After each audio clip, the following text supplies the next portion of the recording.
Your Excellencies, dear future colleagues, welcome to the Serbian Pavilion. On behalf of our government and the entire Serbian Pavilion team, thank you for coming and investing your time in exploring Serbia to the spaces, times, and to the dimensions. Today, we are witnessing one of the first investment conference happening in Expo. So thank you for attention and for your dedication as well. Topic today is real estate investments. We have a great lineup of speakers, but also on the top of that, we have a great value to offer to all the future potential investors.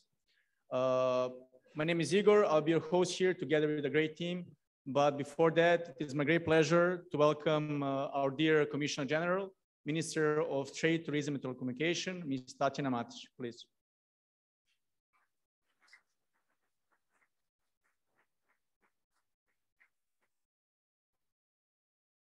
Honorable ministers, representatives of the Development Agency of Serbia, representatives of the Chamber of Commerce of Industry of Serbia, dear Marko, distinguished representatives of countries participating at Expo, dear guests and friends from Serbia and from all around the world, welcome.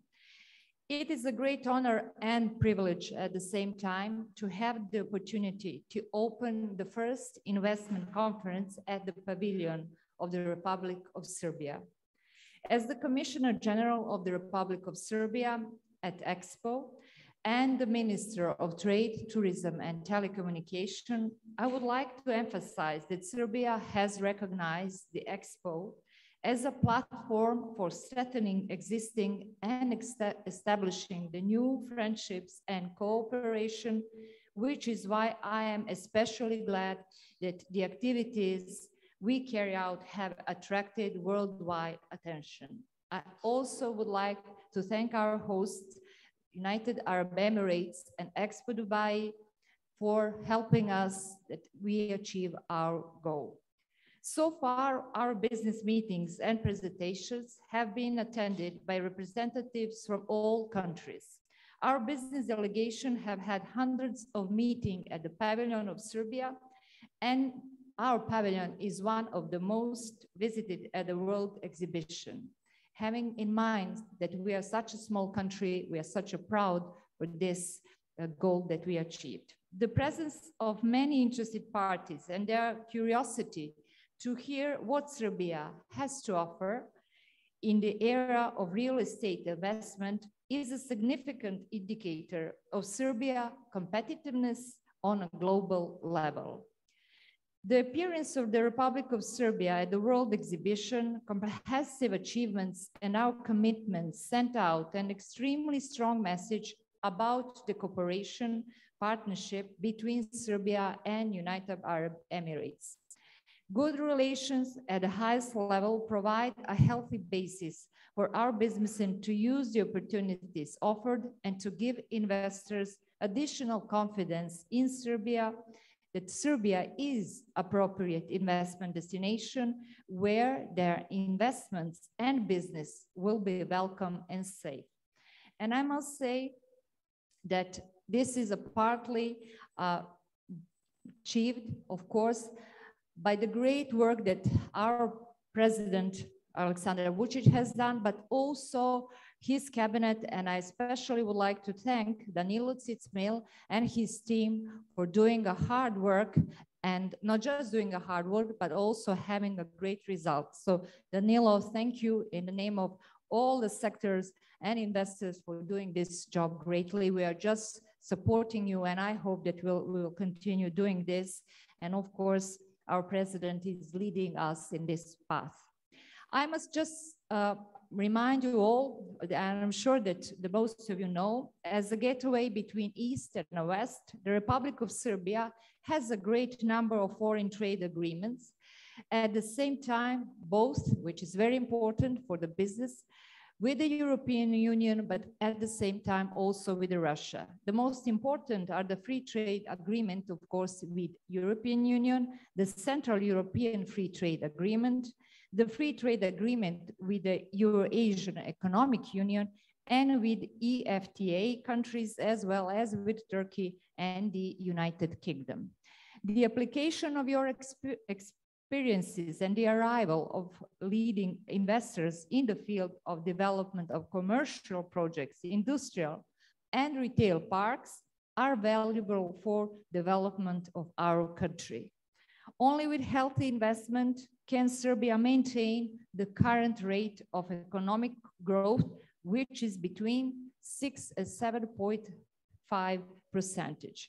And we are right now among the leading countries in the Europe. Since we know that the moment is very hard regarding the COVID and many measures, we consider this result even more valuable. When it comes to purchasing power in Serbia, it is continuously increasing, thus creating a good basis for long-term and sustainable and economically visible projects. Furthermore, our goal is to increase the economic cooperation and the investment flow between the Republic of Serbia and United Arab Emirates, but also between Serbia and the entire Middle East, South Asia, and North Africa region, using Dubai and the United Arab Emirates as a center for cooperation and the continuation of our good relations. I am especially pleased by the fact that we have mostly, during this past year, exporting products of our dedicated industry. It's more than 71% of our export, but also various types of technical instruments and agricultural products, primarily apples. Our goal is to increase exports through further diversification by positioning additional products and services. And this is what we are hoping that today investment conference will result also. Therefore, we are committed to promoting our economy and attracting investors who are leaders in their fields to consider Serbia as an investment destination. This is the first investment conference of its kind organized by the Serbia at the Expo. I am convinced that it will create opportunities for new investment in Serbia, as well as countries as for the business cooperation. I wish you good luck and success during this day and in next couple of months. Thank you so much.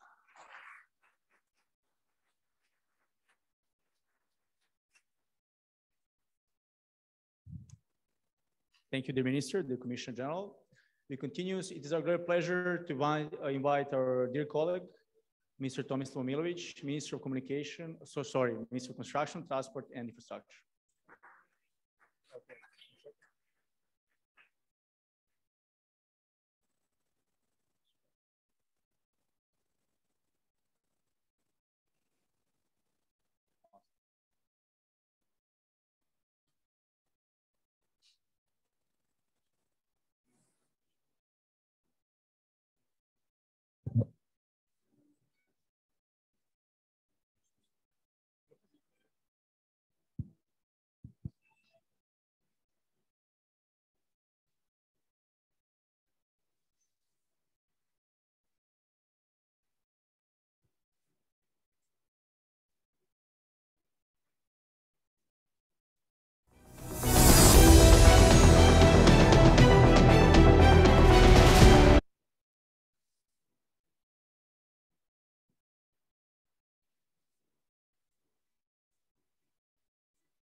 Dear friends, I'm Tomislav Momirovic, Minister of Construction, Infrastructure and Transportation. In that short video, you could see that Serbia is the land of opportunity. This is completely true, and our portfolio of investment are going around 23 billion euros. Focus of our policy to invest in infrastructure, to establish opportunities for all businessmen to invest, to increase their value. And if I can say now, we are not a part of EU, but let's say in the next 4 to 6 years, we will be, and your capital in our country will increase, let's say, maybe double. In this slide, you can see that Serbia is in the heart of Balkan. It's the center of transportation. If you go from the Central Europe to Middle East to South Europe, you have to go through Serbia. That's why we are investing not just in highways, but also in the rail. We will finish from Belgrade to Novi Sad. That's the 2 biggest towns in Serbia. And in that place, let's say, generate around 60% of our GDP. We will have the modern, the fastest rail in the Eastern Europe. Let's say in the past 5 years, okay, we had some tough period in decades before, but in the last 5 to 7 years, we finished Corridor 10, we finished highway from Belgrade to Novi Sad, we reconstructed Belgrade to Hungarian border, and in next 3 years, we will finish and connected Central Serbia with Western Serbia, finish the highway from Western Serbia to Sarajevo, from 2 parts, from North Serbia to Sarajevo, and from Western Serbia. We will have in our country fully integrated our country with Bosnia, Montenegro, Macedonia, Hungary, Northern Macedonia, Albania. That's our focus. That's the best way how we can increase our investment. Construction industry. Let's say this is some basic information. But I have to say in the past 5 years, we doubled our investment in construction. That's our focus. And maybe this slide is the opportunity to tell you that Serbia is the most open country in the Europe. You look me strange, but I will explain you. Only in Serbia, you can go without a visa from EU, from Russia, from Turkey, from India, from Indonesia, for a lot of countries from Middle East. That's why we have a lot of people that are coming in Serbia, especially in Belgrade, Novi Sad, Niš, and buying flats. We have around, let's say, 2 trillion, Marco, maybe you can help me, investment in apartments in the past decades, something around that, unbelievable numbers. To achieve that in past 7 years, we have to make regulatory reform for permits. And you can see, we tried and succeed to all that we can do it through the e-government. E-building permit issue, e-catastrar, to establish e-space for all necessary permits. And that's the second focus of our country, of our politics, to go everything through the e-government. You can see some basic things about construction permits in the Republic of Serbia. And I think it's what is very important. In a tough period, probably the toughest was for European business in COVID regime, we didn't stop. We have increased all the time. We had vaccines first in Europe, all. Chinese, Pfizer, Russia. I think tomorrow we will get another brand, AstraZeneca. In that period, we gave vaccines support, not just people from our surroundings. We support some countries from the EU. Number of construction sites. As I mentioned, this is an unbelievable number. You can see where we were, where we are now. That's the best number of our policy and policy of our president. to be open for business, to be open for all Balkan countries, to be connected with them. You know, our focus is open Balkan, and in the end, we have all the benefits. We have a lot of investors, a lot of buyers from Turkey, from India, from Russia, but also from the country's surroundings. That's why we are achieved that tremendous success. The number of employees in construction industry. Okay, I mentioned that we are a very open country. We prefer to reach a lot of people. With those huge investment cycles, we can't do only with our workers. Now in our country, we have construction companies, of course, from UAE, from Turkey, from Bangladesh, from India. Then they all have good experience in our country. And let me just show you several investors that made huge succeed and great business. You can see it. Iep is offering home furnishing solutions for Serbian people already for 4 years. And we are very, very happy with our business results here. And as well, we are very happy with our great collaboration with Serbian authorities. We also investing in commercial park in Belgrade, Serbia, which of course promising that we stay here for a long run.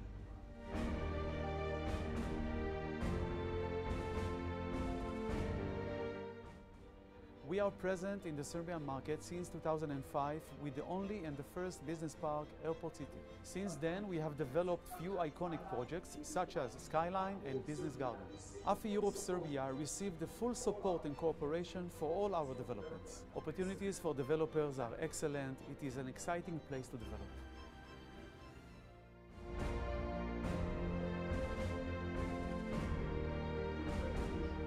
We're investing in Serbia since 2018, and we didn't stop despite the pandemic. We see great potential in Serbia. In partnership with the Serbian state, our ambition is to develop Belgrade Airport into a major hub in Southeast Europe.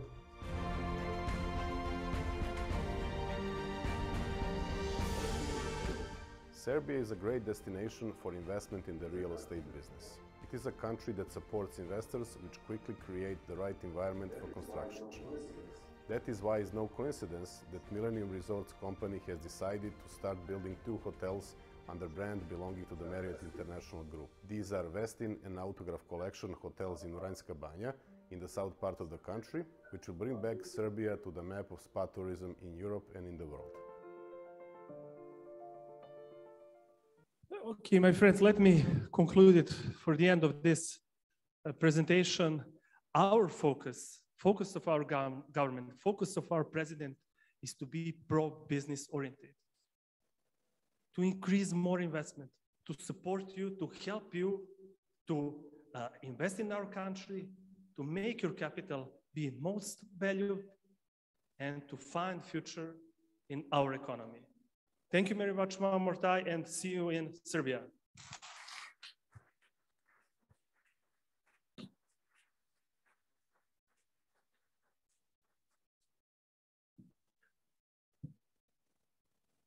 Thank you very much. It was Tomislav Mirovic, Minister of Construction, Transport, and Infrastructure.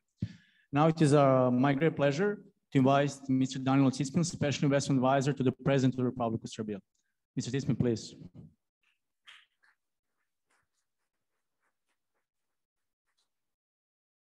Thank you, your dear ladies and gentlemen, dear guests, dear investors, future ones, and the existing ones already present in Serbia.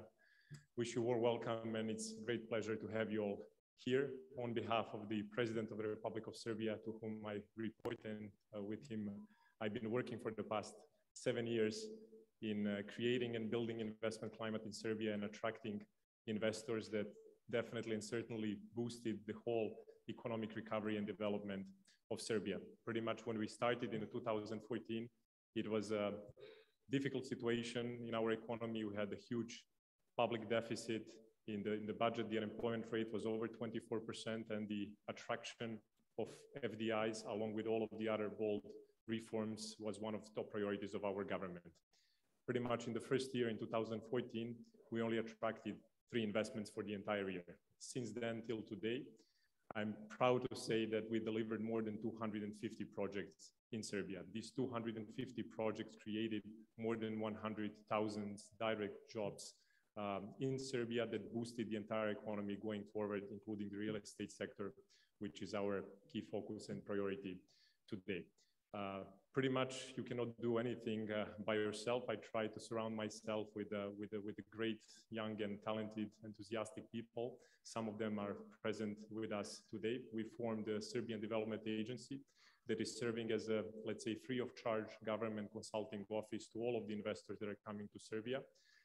Even though I love Serbia the most, I would not say that you will not experience any obstacles in Serbia. As you know, wherever you work in the world, you will experience obstacles. But I would say the main difference between us and the others is that we stay with you along the way. So we are with you when we are inviting you to invest in Serbia. We are staying with you during the implementation process, and we stay with you in so-called aftercare process once you're already implementing in Serbia. So that kind of a teamwork of government and business-oriented government and business-oriented team that is tackling activities on a daily basis and is focused on result, created all of these wonderful results and all of these, let's say, economic recovery that Serbia is experiencing today.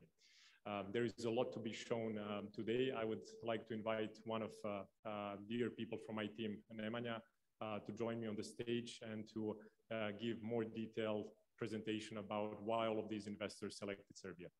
Enjoy it, and I will be staying with you all day today, and I'm ready for, let's say, face-to-face meetings and more in detail discussion about each and every project. Welcome once again.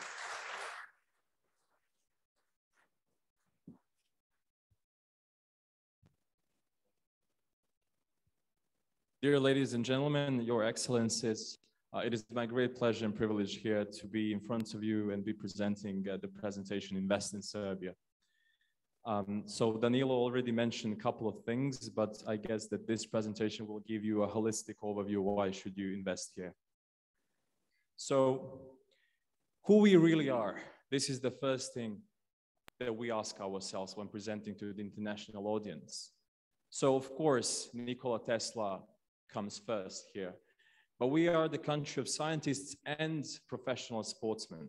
As you can see here, Novak Djokovic, the current most valuable player of the NBA, Nikola Jokic.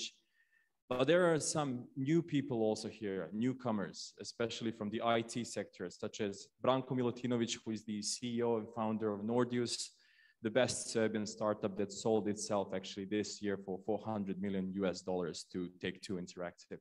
So we are really the country of many, many talents, but also we are the country of rich history and also diversified culture.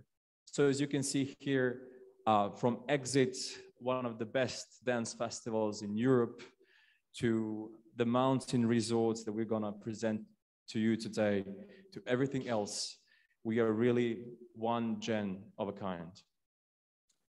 So when we did the revision of who we really are, let's dive into where we are. So as Minister said, we are the focal point between East and West. We're the focal point of Europe, Asia, and Africa. We're so blessed with our position. And as if you can see here also, the network that we've been actually building in Serbia is tremendous now. So basically, if you want to go from Western Europe to Eastern Europe and Middle East, you can't avoid Serbia. And this is the main thing that we want to emphasize today. We are the modern gateway between East and West. Historically, we have always been the gateway and will always remain open for everyone. And just a quick snapshot of our country. So we are in the EU accession process, as you can see here, but if we speak raw figures here in business, we are very, very, very proud that in 2019, the Financial Times ranked us #1 in the entire world in attracting foreign direct investments. And to even grasp this, having in mind what Danilo said, that in 2014, we had a single-digit number of investors coming to the country. In 2020, even though we were hit by pandemic, we remained #1 in entire Europe. By IBM Global Location Trends, we were ranked 3 years in a row, #1 in the entire world, again in attracting foreign direct investments. On the World Bank Doing Business list, we have moved, please bear with me now, 47 places up from the 2015.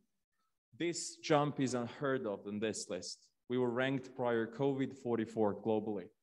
World #9 in dealing with construction permits. And finally, Serbia, as I said, the modern gateway between East and West, is the only country in this part of Europe that has no visa regime for almost half of the population of the entire Earth. So guys from the United States, European Union, Russia, India, China do not need visa to enter Serbia. If you combine all these nations here, you'll get 3.5 billion of people that can enter Serbia without visa. It's a tremendous touristic opportunity, and I'll be very glad actually to elaborate this in the separate session.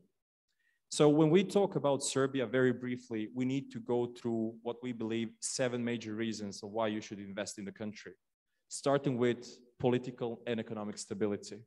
So major outlets were covering actually Serbia's tremendous success in COVID era. As you can see, CNN, BBC. We were one of the first countries in entire Europe that had basically 3, then 4 vaccines available, and now we're gonna have 5. Also, The Economist was prior COVID writing about Serbia's tech boom, and tech and other high-tech actually investments are something that we wanna grasp even further now. In terms of the Serbian macroeconomic indicators, as you can see here, we had, the lowest GDP drop in entire Europe of -1% in 2020. We are expecting now the highest GDP growth rate of 7% in Europe, according to the IMF. Inflation rate, very stable from the 2013. Unemployment rate, please bear with me now. We managed to triple down the unemployment rate from 2012, when it was around 24 to 25%. Now it's shy above 9%. And finally, import and export, these 2 curves were expected to meet sometime in future. Of course, in COVID, they had slight decline, but we're expecting these 2 curves to meet in the near future. In terms of the financial economic indicators, as you can see here, we have rising wages in Serbia, of course, showing actually our potential and also our performance in the foreign direct investment department. In terms of the exchange rate, it's very stable. Euro to dinar and dinar to US dollar, it's very, very stable.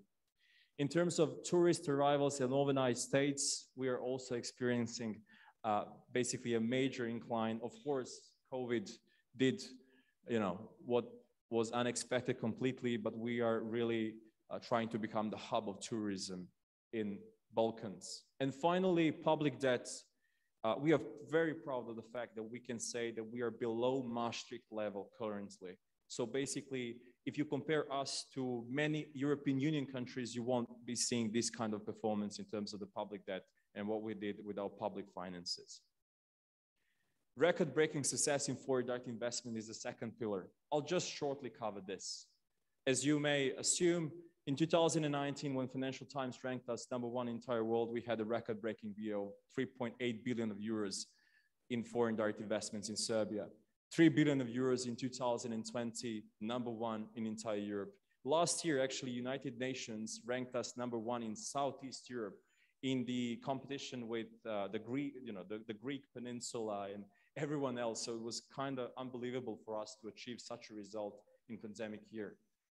And when I said West on the East, East to the West, this is the ultimate testimonial of that. So you can see Microsoft from the United States, Continental from Europe, but also you can see Toyo tires from Japan and Linglong tires from China.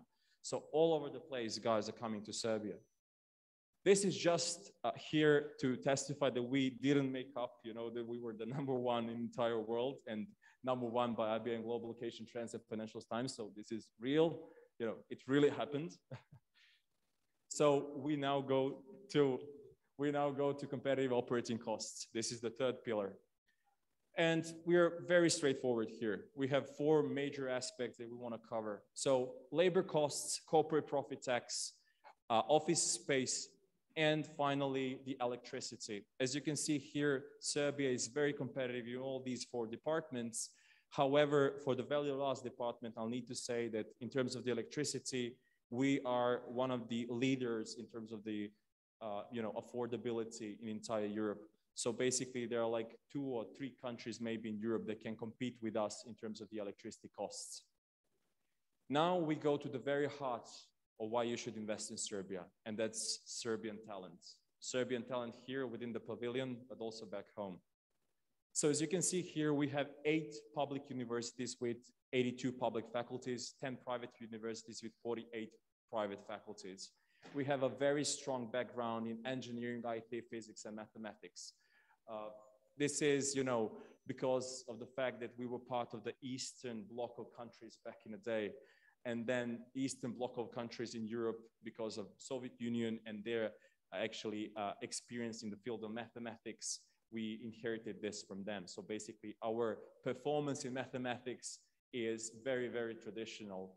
And because of that, we were ranked 22nd in respect to graduates in science and engineering according to Global Innovation Index. University of Belgrade was ranked top 500 in Shanghai ranking, top 200 in physics and mathematics. But finally, what is probably most interesting to you here is that we have around 250,000 active students. Please bear with me now. The University of Belgrade has 120,000 active students, one university. It's the biggest university in Balkans, basically. And when investors come to us, they ask us, where's the campus? The campus is in the entire city, basically. So you have faculties located all over the place. 35% of people here are with STEM degrees. We are trying to increase quotas of STEM degrees, obviously, because we want to, just as our partners from United Arab Emirates, we want to tackle the high tech in the future. In terms of the high school education, this is very important to understand in Serbia. One major fact for this is that we inherited and adopted dual education system, famously known from Germany and Switzerland. So every year you had 61,000 graduates coming basically out of a high school in Serbia. But as you can see here, they're dispersed to many different majors. So basically, if you want to take mechanic and electronic guys with a dual education system, that would mean that 2 or 3 times per week, they will attend school, and 2 or 3 times per week, they will attend the internship in a partnership company. So this is the model that we want to tackle even further. And this has shown tremendous potential for the new investors, coming into Serbia. And because of this dual education system, we adopted high school training centers. As you can see here, we dislocated them to basically every part of Serbia, and also did the decentralization in terms of the majors. So in northern Serbia, you have more of a tech training centers. In southern Serbia, you have textile. In central Serbia, as you can see here, you have chemicals, etc. So basically, we are really trying to do the decentralization as much as possible. Belgrade is our capital, but Belgrade is not Serbia, obviously. So in terms of the high school training centers, one more important thing is that in the pre-noon hours, they're working as the training centers for the high school students, but in the afternoon hours, they're working as a pre-qualification centers for elders. We are really paying close attention to pre-qualification of elders who want to pursue, let's say, a digital job in the future, and who want to actually, tackle the market in the best possible way, even though they don't have initial knowledge for that kind of industry. I'll be very short here. When we say triple down the unemployment rate, sometimes investors would, say, okay, but will you then hit 0? We still have over 280,000 people that are registered as unemployed. As you can see here, the age groups, the majority of people are coming between the age group of 25 to 34 years of age, which actually solidifies the case that we have young force ready to be actually acquired. In terms of the unemployed by their education attainment, as you can see here, 60% are comprised of high school students. This is exactly why I put so much emphasis on the dual education system, as these 60% of people are actually dual education system guys. Finally, we are very proud of the fact that we are multilingual actually country. So 15th in the world in speaking English language according to Global Innovation Index. There are two major reasons for this. English language is mandatory in Serbia from the kindergarten level at some places, but in every place in Serbia from the primary school. So guys from the age of 7 are having English language in the same manner as Serbian. In terms of actually the second major thing, and this is a bit silly, we don't have dubbed content in Serbia at all. You have subtitles. And this is really a major contributor when we actually saw the analysis. When you have subtitles and hear John Travolta in his native English language, then you can adopt his accent, I guess. Of course, a little joke. Finally, 4 state-of-the-art science technology parks in Serbia are the infrastructure initiatives that we are trying to put in the educational sector. So as you can see here, we have one in Belgrade. Obviously, it has been operating from 2015. We have one in Niš, opened last year. We have one in Čačak, which is a bit more industrial tech. And then finally, Novi Sad, the biggest one, and you'll hear actually from the guys later on, the biggest campus science technology park in Serbia, 30,000 square meters. We go to probably the most critical part if you are here, the investor coming from the manufacturing sector. So customs-free access to 1.3 billion of consumers. Please bear with me now. We are the only country in this part of Europe that has a free trade agreement with European Union and Russian Federation without any repercussions and any sanctions. This is unheard of. Then we have a free trade agreement with Turkey, preferential agreement of trade with the United States, Japan, Australia. So when you combine all these countries, you'll get the access to 1.3 billion consumers from the country of just 7 million people. So this is once again solidifying the case that we are really the gateway between East and West. Finally, we go actually to the geographic location and the infrastructure. Of course, the minister here elaborated on this topic. I would just say that we do have access to the ports, obviously 2 ports in the south, in actually our brother country, Greece, and then on the west side here, we have ports of Rijeka and Koper, so you can use them if you want to actually export or import your goods from the ports. This is here notable planned ongoing infrastructure projects, just to give you actually a quick overview of what we are doing. So we are having 1,020 kilometers of highway and fast road track under construction right now. We are building as never before. In terms of the railway, we are very pleased to announce that in the Q1 of next year, we're gonna have a fast speed rail coming from Belgrade to Novi Sad, which will actually hit 200 kilometers per hour. We are building the railway between Belgrade and Budapest, trying to be as connected as possible. In terms of the air traffic, we are very pleased to say that we are having the world #1 private airport operator that is managing Nikola Tesla Airport, French Vinci. And finally, in terms of the energy, since it is very connected to the infrastructure that we are doing, Serbia has strategic gas infrastructure connecting East and West through various streams. So if you want to, of course, step into this topic, we can do that later in the Q&A. This is just to solidify once again that we are really blessed with our position. Firstly, if you see actually that in less than 3 hours from Serbia with a direct flight, you can reach every major city in Europe, speaks on itself. We had 6.2 million of people going through our airport in 2019. This was the increase of 60% from the 2013. And of course, when you say 6.3 million, it's not that high, but please have in mind that we are the country of 7 million people. So that will basically mean that 90% of the entire population went through the airport. In terms of staying close to your customers and shipping goods, if you send 3 lorries from Serbia into 3 different directions, in less than 24 hours, one will reach Paris, one will reach Moscow, and one will reach Ankara, the capital of Turkey. Again, the position that you won't find pretty much anywhere else. Finally, what was mentioned by the minister previously, we have ongoing Open Balkan initiative where we are trying to unify actually the whole Balkan Peninsula into one singular market. And the potential of that is that you can actually reach the population of nearly 18 million people and the GDP of 113 billion US dollars. So we are really trying to use the benchmark of ASEAN countries and other countries in the world, basically that connected into unified markets. Finally, states benefits and incentives. Obviously, this can be very interesting, but I will just quickly go through this to give you the glimpse on what you can actually expect from Serbia in terms of the support. So we have cash incentives, but we have various tax incentives.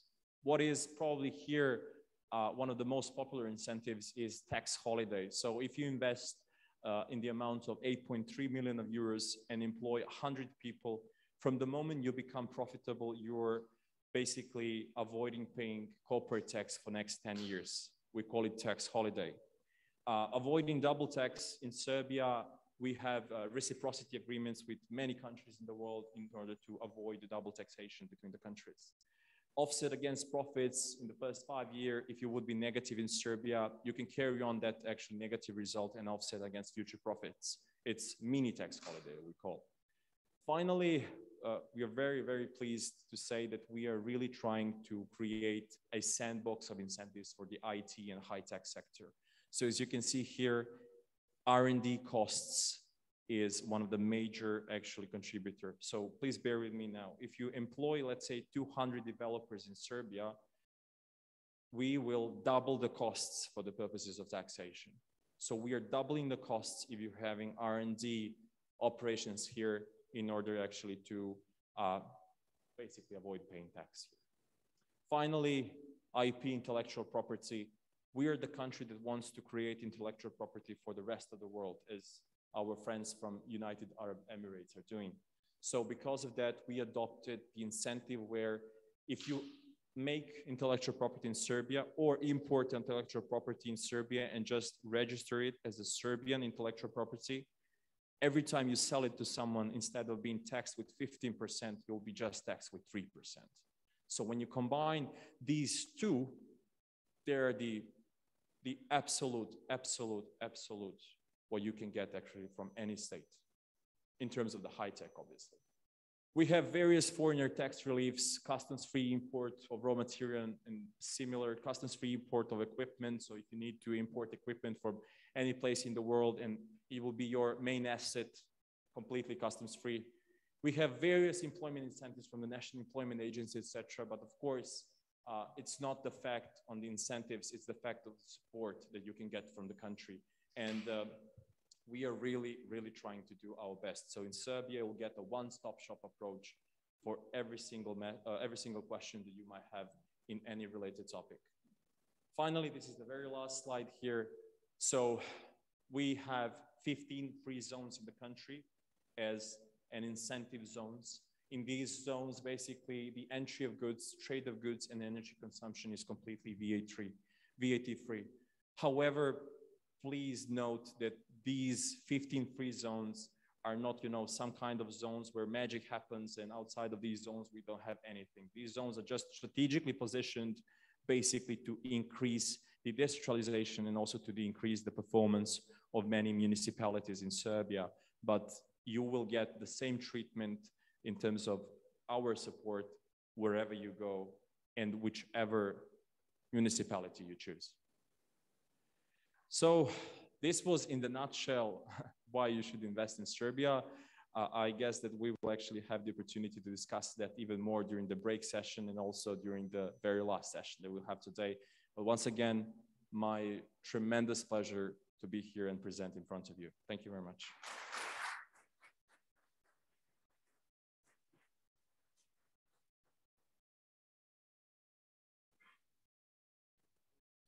Thank you, Nemanja.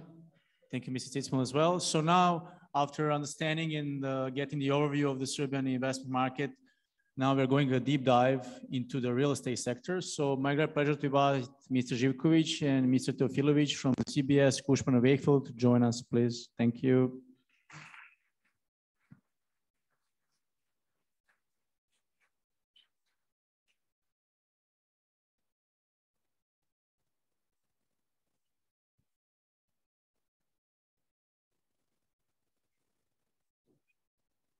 Good afternoon, ladies and gentlemen. In the next couple of slides, we would like to bring to you an overview of the real estate market in Serbia. We will be very brief over here, but for sure we will be present during the day, today and tomorrow, of course, to go into details for each and every market. I must say it's very visible and very easy for us in the real estate industry, and we can definitely recognize all these fantastic efforts that Serbian government is doing for the past couple of years. So it all, of course, reflects all of the market segments that we are covering. For the purpose of this presentation, I would start briefly with office market overview. To speak about the stock and the size of the market, it is slightly above 1 million square meters. Out of this 1 million square meters, approximately 800,000 square meters are bring to the market by the developers for the tenant, while the remaining 250,000, quarter of a million square meter, are actually owner occupied, usually by the banks, insurance companies, local companies, etc. Just to put it in the perspective of the region so that you can more easily compare, Belgrade is a city of almost 2 million inhabitants, very similar to the size of, for example, Bucharest. On the other side, Belgrade has 3 times less offices than, for example, Bucharest. The reason for that is that the market is extremely young. The first office building of international type came to the market in year 2004. Then we had a very good period of development, and unfortunately what happened to the rest of the world happened in Serbia as well with 2008 economic downturn. After that, since 2012, we are recognizing the recovery on the market, and each year it's getting better and better. What type of tenants we have there? All the usual suspects present all over the world are also present in Serbia. So from the international pharmaceutical companies such as Pfizer or Roche or Actavis and all of the others, to very big international names like Microsoft, like foreign banks, etc., etc. So typically what you see in the rest of the world in terms of the tenants, you will see also in Serbia. In terms of the rentals levels, which is of course very important to all the developers and investors, we have a very stable rental situation where the A-class offices are rented at around 16 euros per square meter. B-class offices are rented in the range of 12 to 14. All of these rents are triple net rents. We, of course, all lease agreements in all segments that I will be speaking afterwards are functioning by international standards. So we have triple net rents, we have fixed lease agreements with 5 to 10 year lease terms, no exit options, indexed, secured by the bank guarantees, etc., etc. What is also very important to see, and I would like to point to the lower right chart, where we have presented with the blue lines what is the delivery of the new stock on the market, and with the gray lines, we presented the amount of square meters absorbed each year. You can see that these figures are not matching each other, and that there is a very, very big demand created by a very, very good and healthy companies.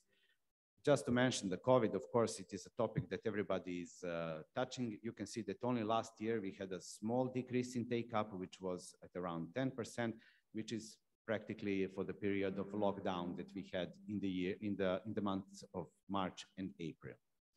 This was briefly about the offices, and now I will go to a retail segment. Again, a little bit about the size of the market. If we are talking about modern modern retail facilities, it's slightly above 500,000 square meter, and this is the modern retail stock. Out of this modern retail stock, seven shopping centers of the Western type, not like those that we saw here, like the Dubai Mall and the others. These are slightly smaller formats. Our biggest format is the iconic Galleria Belgrade, located within the project of Belgrade Waterfront, which is almost 100,000 square meters. All of the others are practically half of that size. In real estate business, we are using very often one figure to measure the amount of square meters of retail stock per 1,000 inhabitants. This number in Serbia stands at 327 square meters of modern retail facilities at 1,000 inhabitants. Again, to put it in the perspective of a region, you can see that the average for the region is around 500 square meters, so there are still more opportunities to develop it. In terms of the tenants, again, we see the international tenants, we see Inditex with all of their brands, we see LPP, we see cinemas operators operating all over Europe, several food retailers, etc. Again, possibility to choose the tenants and to create very good unit mix of the tenants. A flavor on the rents. Again, triple net rents, all the operating costs are borne by the tenants. And you know that in each and every shopping center you have variety of the rents, but some average rents on the shopping center modern type are between 22 and 25 euros per square meter. This was briefly on the retail side, and we will now go to one of the segments which is probably the winner of the COVID. This is the industrial and logistics sector all over the world. Again, a lot of opportunity to grow in this segment as well. This segment is very young, very mature. Most of the properties are actually owner occupied. And if you want to gather, for example, all of the square meters delivered in the modern logistics and industrial stock in Serbia, it will be around 5 million square meters. Out of it, 2.2 goes for the area of Belgrade. Out of this 2.2 in Belgrade, only 1.5 million square meter are actually logistics space, and the rest belongs to the industrial and production. Again, to put it in the perspective of the region, for example, Budapest has almost 1 million more square meters in the logistics and warehousing space. About the rents, these 3 to 5 euro are mainly applicable for the modern logistics space. Nowadays, we are witnessing also the rents which are touching 6 and going above 6 euros per square meter. But the traditional range is 3 to 5. Of course, for the industrial and production facilities, this goes much higher, depending on the investment that the developers are putting into the production facilities. In terms where this stock is originated, you can see that the most of it, almost half of it, goes to Belgrade. Second is Vojvodina with almost 1.2 million, then Central Serbia and South Serbia. We believe and we hope that in the near future, these figures will be differently distributed because there is a fantastic infrastructure which is brought to, for example, to the south of Serbia, to the west of Serbia, which is opening large towns now for the new industrial facilities and new investors to go in the parts which were not previously interested because they were not simply connected with the proper infrastructure. This was briefly about these market segments, and my colleague Sergeant will lead you now through residential. Thank you.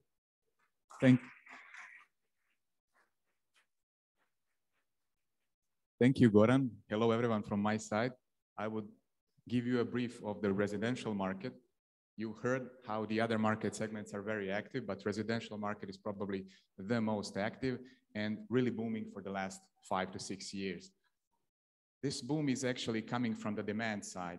You can see here on the graph that in the past 7 years, the supply side is actually composed of 5 to 7,000 apartments built per year, whereas on the demand side, we have between 15 and 20,000 apartments being sold. Basically, this means that whatever was built was actually sold, and the rest of demand was satisfied in the secondary market. In year 2020, we see the drop in the apartments being sold of less than 10%, and this only goes to the 2 months of lockdown in March and April. 2021, so far we have the results until the half year, and this 10,000 until June the 30th. We are very, very certain that by the end of the year, we will exceed the 20,000 apartments being sold in Belgrade. Speaking about a supply, we can say that the situation has changed. Previously, on the supply side, we had many small-scale projects, but now in the last 5-6 years, we have domination of large-scale projects. More than hundreds of apartments in a single project, multi-phased ones, including those with more than 1,000 flats in a single project. The developers are actually fighting in the market. There is a big game trying to attract the buyers, offering more and more better quality of finishes, different amenities compared to other projects to attract buyers. The buyers, on the other hand, became more and more sophisticated. Now they know what they are looking for. It's not like it used to be 10 years ago. It's only about the location. Now the buyers are really looking for certain amenities which they can find in the market. Speaking of prices, I can tell you that the mid-market is actually found in between 2,000 and 3,000 euros per square meter. High-end market is up to 4,500 euros per square meter, luxury market up to 6,000 euros per square meter. And we also had outliners, branded residences, which are exclusively in the St. Regis complex in Belgrade Waterfront project, which are actually exceeding 8,000 euros per square meter. I will also give you just a flavor of the hotel market. In the city of Belgrade, with 2 million people, we have around 100 hotels with 8,000 keys. This stock is actually composed 50% of 4-star market segment, and combined with 3-star, it's actually 3/4 of the stock. The main points that I would like to stress out here, that there is a lack of luxury hotels, five-star hotels. There are just a couple of them. And on the other hand, there is a lack of international brands. In the city of Belgrade, of the total number of upper scale hotels, only 20% of them are part of some international or global chain. In other regional capitals, these ratios are between 40 and 80%. So there is a definite room for the more hotels and more newcomers to come to Serbia. Here we have just presented a glance of the names that you will probably recognize, like Hyatt from IHG. We have a portfolio of 4 hotels. We also have Hilton's from Accor, Mercure, and Mama's Shelter, and also from Marriott, Courtyard, and Metropole Palace. We are very proud to say that it was announced that in the Belgrade Waterfront project, we will also have the St. Regis and W hotels in the very near future. This was from the perspective of the market and developers. And I would like to now invite my colleagues, Uroš and Zoran, who will give you the information about the investment market. Guys, please.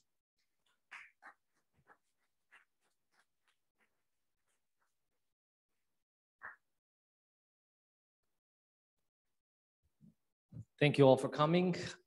Zoran and I are here from the CBRE, a Fortune 100 US company, which is headquartered for Southeast Europe in Belgrade, Serbia, meaning we cover all of the former Republic of Yugoslavia countries, along with Albania and Bulgaria, so 8 countries in total.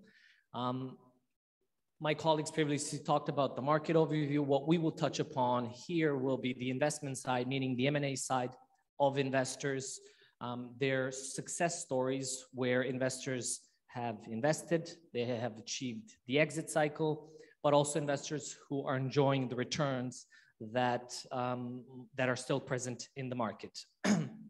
In addition to that, we'll talk about the potential that's present in our country. And I'd like to start with this slide, which actually shows that the potential that Serbia has. Commercial real estate in Serbia started about 20 years ago, so it's still a very immature market. We have developed the first shopping center and the first office building in the early 2000s. And on this graph, what you will be able to see is the major Central and Eastern Europe countries, while on the left-hand side, you'll be able to see the volumes that commercial real estate traded in, billions of euros in these past 6 years. Now, when we were presenting this graph to our colleagues from the government yesterday, actually when we were rehearsing the presentations, they were shocked to see how low our figures are. And at the same time, they came up with a slogan, so I thank you for that, where there is a gap, we see opportunity. And that's exactly what this graph shows. In other words, when we compare Serbia to the other countries in Central and Eastern Europe, who by size, geography, educated labor force, FDI, and everything else are identical, we're at the identical same level as they are, meaning that we have so much potential. We feel that the 200, 300 million that we were trading commercial assets in the past 5 years gives us a massive amount of potential going forward. This year, we will be at the 500 million mark. And when we compare Hungary, Slovakia, Czechia, and the rest of the strong economies in Central and Eastern Europe who are trading in 1.5 billion, 2 billion, and even Czechia in 2017, where they had 3.5 billion, is a massive gap. We believe that in the next 5 years, with the stable economic situation that we have, with the growing economic scenario that's happening within our country, and with all the other key economic indicators that our colleague Nemanja was mentioning in the past, the educated labor force, the infrastructure that we're developing, we are on the right path to be in that level. Now, when we speak about commercial real estate, there's really 4 categories that we focus on: office, retail, industrial, and hotels, which we've categorized as mixed use here. You'll see from the graph that in the past 6 years, retail was the dominant traded asset class in our country. Now, the reason for that is because we've had a massive wave of South African capital that invested in our country. At the time, they had a very difficult political situation. Their currency was devaluating, and the whole economic situation was not working within their investment criteria, so they decided to explore other markets. Now, they could have went into the Western part of Europe, the likes of Germany, France, even the US and Asia, and invest there. However, they knew that it's very difficult to compete with the hedge funds that are investing there, like Blackstone, like BlackRock, insurance groups like AXA, Generali, sovereignty wealth funds like GIC, etc. So they decided to think outside the box, and that's what we advise advisors to do, thinking outside the box and investing in Serbia.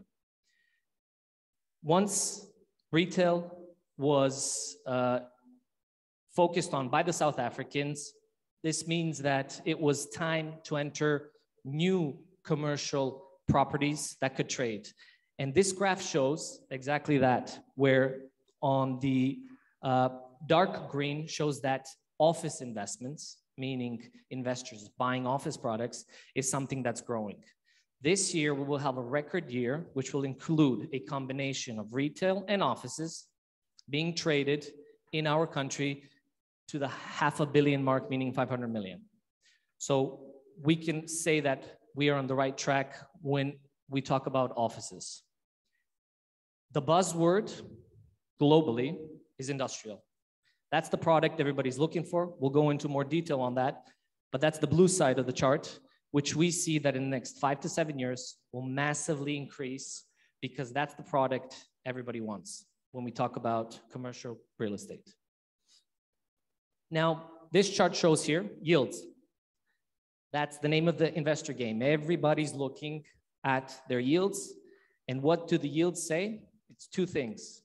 One, on the left-hand side, is how quickly can I get my investment back? And 2 is what is the cash flow that I will have? What are the yielding assets that I will have during those years per annum? And what we can see here is, for instance, Austria and Poland trade their best assets at the 3% and sub 4% level. Serbia is at the 9% level. Now, what does that mean? It's very simple. I will be able to return the investment that I had quickly, while at the same time, during that process, I will be able to collect a higher cash flow, meaning my IRR at the potential exit will be significant. We'll go into more details in financing projects, but the moral of the story is, if I'm buying in Austria at 3%, I can do the same and buy in Serbia at 8%, while at the same time, I'm financing in Austria, for instance, at 1.5%, and I have a gap of 150 basis points between 1.5% and 3%, where I'm achieving my exit, while in Serbia and in the rest of the Southeast European countries, you're looking at buying at 8% and financing at 3.5%, which gives you a 450 to 500 basis points gap difference, and that's massive. Some of the investors that we've had and currently have in our country, speaking about retail, it all started with the local developers MPC Retail. They were the ones who developed the first shopping centers in our country. And in addition to that, the Israelis followed with their developments. Some are still in the game, some have exited, which is very important, and we'll talk about that going forward, which means that in Serbia, there is liquidity. 80% of my time I spend educating investors, attracting investors, and explaining to them that that they need to consider Serbia, that there is liquidity, and that the returns that they can achieve on their investments are massive. Emo Finance, meaning the European real estate funds followed, which was always a very good sign. The South African REITs that I already mentioned, and then eventually our partners from UAE who penetrated the market and are actually developing one of the most important projects in our country. Some of the major transactions that took place, I won't spend too much time on this. Two things. One, all of the shopping centers that were developed in the past 5 to 6 years have traded, meaning they've been sold. Apart from those ones that did not want to sell, meaning the investors are happy and they want to keep yielding assets on their balance sheets. Now, what is very interesting to see in this slide is the yield that Delta City was sold for in 2016, which was at 8.25. And 5 years later, that same shopping center was able to trade at 8.15%, meaning we've seen yield compression, which is very good. And we are able to prove to investors that the liquidity is present in terms of a 5-year cycle, which is what investors want. They want to know that in 5 years' time, if they want, they can exit their investment. Office investors that started in Serbia, AFI and GTC, were the first ones who penetrated the market. They are still present in the market. They're enjoying the yielding assets that they have, and they continue to expand their portfolios, followed by the domestic ones that we mentioned, European real estate funds also. But what makes us super excited in our industry is seeing names like this who are actually buying income-producing products. And this is very important because insurance groups are the most conservative investors. They want to look at economic, political, and market risks, along with the government bonds that are being issued as a risk indicator. Obviously, people sitting here know that we've issued government bonds in the past. We've been oversubscribed with very healthy coupon rates and maturity of 5 to 7 years. And that's a very good sign for investors because they know that the stability is there and the economic situation is improving significantly. Major transactions in offices. This is what we mentioned in the past. Apart from retail being traded, we're also seeing office being traded. We've had last year a significant transaction of 270 million, which we advised on, where we saw a new investor coming into the market and actually buying income-producing assets. Okay, industrial. It's the product that everybody wants. It's now more looked at by investors than government bonds and gold. Everybody wants to buy this product. If you have an asset in, let's say, Vienna, Munich, wherever it may be, and it has a 15, 20-year lease to Amazon, this is considered the best asset that you can invest your money in today. So maybe just something from my side. So we have an example here of CTP, which is a major Central and Eastern European investor who saw the opportunity that came in this segment, and what the guys from the government and the guys from the development agency were saying is that all the infrastructure investments and and the demand for industrial is there, and this is the new big thing coming. So CTP as the major international one saw this, and they came to the market in 2019. They wanted to take a chunk of the market and provide to the industrial players something that nobody did before, is to build the facilities for the manufacturers and to lease it to them in 5 to 10 years spread. So they came in 2019, They started by acquiring few of the assets, but also started with speculative development for some of the industrial players.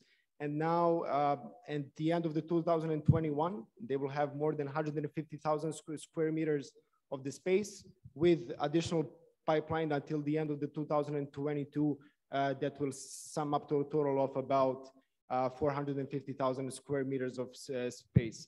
This value of their portfolio will be more than 300 million euros, which they managed to build in just 2 or 3 years' time. So this is just an example of the first mover who came into the market and can build mass fairly quickly and become a dominant player on the market. As I mentioned before, this is the buzzword, industrial logistics. Everybody wants these assets.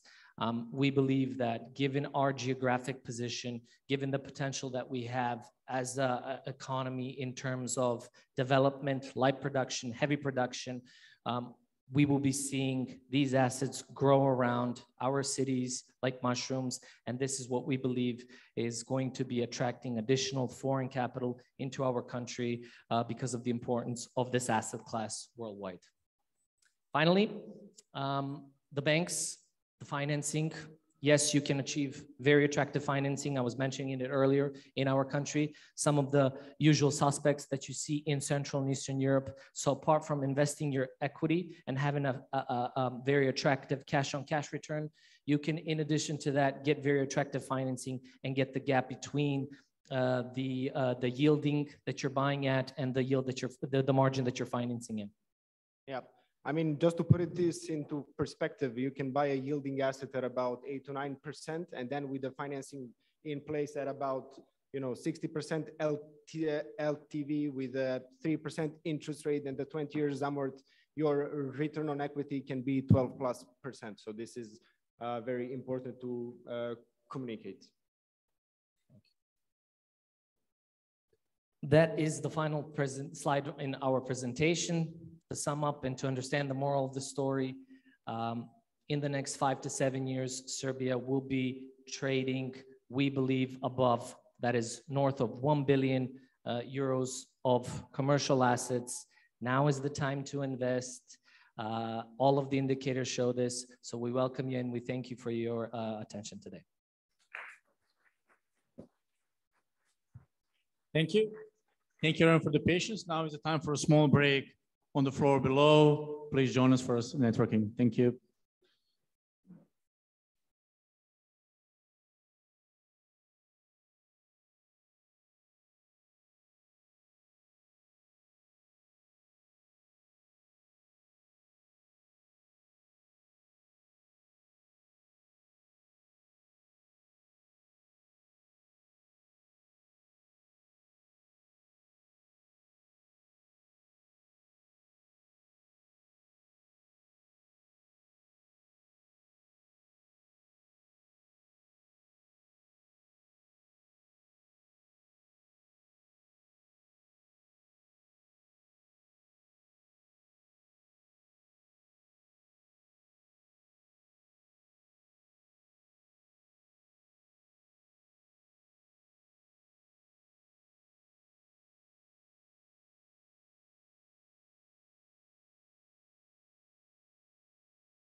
All right, ladies and gentlemen, dear guests, can I ask you to take your seats? Sure. All right. Okay, thank you everyone for the attention. I would like to ask you to take your seats so we can continue with our presentation. You have great examples coming right now and do hope will increase the attention more. So our next speaker is our dear guest, Zorana Bulic, General Manager of the Belgrade Waterfront, one of the best case studies. Zorana, please.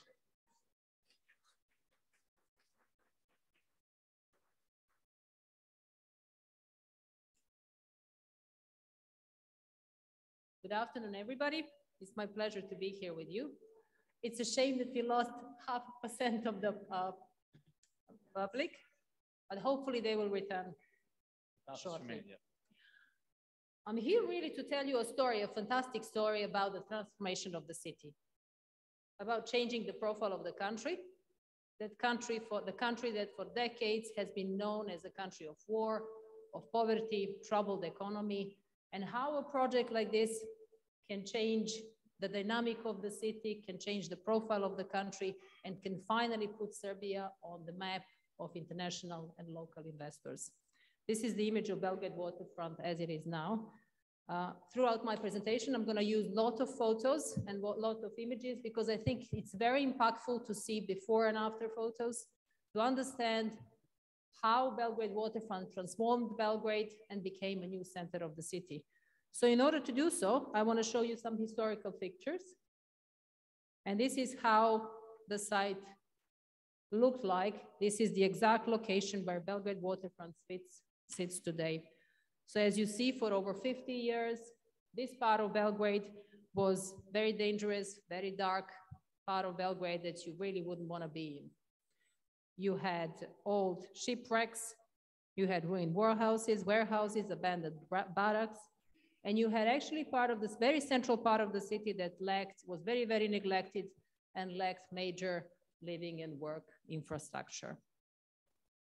Back in 2014, negotiations started between the Republic of Serbia and a strategic international investor from UAE, Eagle Hills. The partnership was formed in the form of JV, where the Republic of Serbia held 32% of the shares and the strategic partner remained 68%. The plot that you see here was the plot that was designated for the new development. It's roughly 100 hectares of land that was due to be reconstructed. Let me tell you something about Eagle Hills. Eagle Hills is a well internationally recognized real estate investor and development company that specializes in creation of new city hubs, flagship destinations, prestigious assets, and assets that are mega assets that actually transform the cities where they exist. The company is headed by Mr. Mohamed Alabar, that is known for the things that he do. The company is present in the countries of Bahrain, Jordan, Morocco, Ethiopia, Oman, Serbia, and UAE. But more importantly, it is very much expanding into the region. More recently, the group has acquired a big portfolio of hotels in Croatia. There is an ongoing project in Albania and a lot more plans for Serbia. This is how Belgrade Waterfront looks today. It's a night vision. It's very impressive. But I want to say that the role of Serbian government was very, very crucial for this project. Back in 2014, it took courage, it took courageous, it took decisive actions and measures to prepare the site for the future development, and this is exactly what the government of Serbia did. So they started cleaning the site in the preparation of new partnership being formed. Let me give you some key facts about Belgrade Waterfront. Belgrade Waterfront is occupying a plot which has roughly 1 million square meters. The total buildable area, once we finish the project, will be 1.8 million square meters. There will be a mix of offices. We will have 4 hotels, but very important asset class is residential. Today, up until today, you will see a slide, but we have launched 4,700 units, of which 3,700 have been already sold. Once completed, the whole master plan will have 8,000 units. I mean, this is impressive. This is effectively city within the city. City within the city that will have totally 20,000 residents within the city. This is actually the bird view of the project, where you see all the residential buildings and our critical key assets that we launched. But I think from this sort of slide, the key message is that so far, we actually, by the end of this year, we would have launched 27 buildings in total. And we would have completed, as you know, one of the strategic assets, which is Galleria, that opened last year. We'll talk more about that. But also next year, we are planning to finish our second strategical project for our master plan, which is Kula, the tower, which is going to be home of prestigious St. Regis and branded residences. And we are hoping and we are sure that it will become a new landmark for our city. I mean, for this to happen, I think what is really, really important to mention, for this to happen, there was a major, major infrastructure undertaking and things that needed to be done in order for this project to commence. Only a few of them is really abolition of the railway traffic and relocation of the bus station, connecting the central part of Belgrade with the Sava River, reconstruction of large number of buildings in the neighborhood, setting up the platform for the construction of the new bridge, construction of the new rail system, rising the level of the embankment and thus protecting the city from future floods, but also significant ecological improvement due to the reducing the heavy freight transport that was present there at the time. Construction in progress. I think this is very interesting. I would like to you to pay the attention on the left and right side to see before and after photos. These are the two buildings that everybody who comes to Belgrade can recognize now. The two buildings that were launched, construction started in 2015. The buildings were handed over in 2018. These are Belgrade residences, beautiful buildings that sit today in the central part of our master plan. Magnolia, second building that is being launched. Parkview and Vista, another building that was completed 2019. Galleria, I'm just going to stop over here for a second because Galleria is a very, very impressive project. It's one of the leading regional shopping malls. The total buildable areas is 360,000 square meters. It's a shopping mall of new destination, new generation. It has everything that the future of the retail today has. It's actually a fusion of retail and F&B and entertainment. Today they call it retailtainment. And this is actually exactly what Galleria combines all together. Galleria has been opened in October in the middle of COVID. And I want to say that we should be very, very proud of the achievement that Belgrade Waterfront as a project has managed to do, which is actually raise the interest of international tenants in the heat of COVID. So all I want to say that Belgrade Waterfront as a project, but also Galleria looking from the point of international tenants has been very much recognized as a critical and crucial project for the region.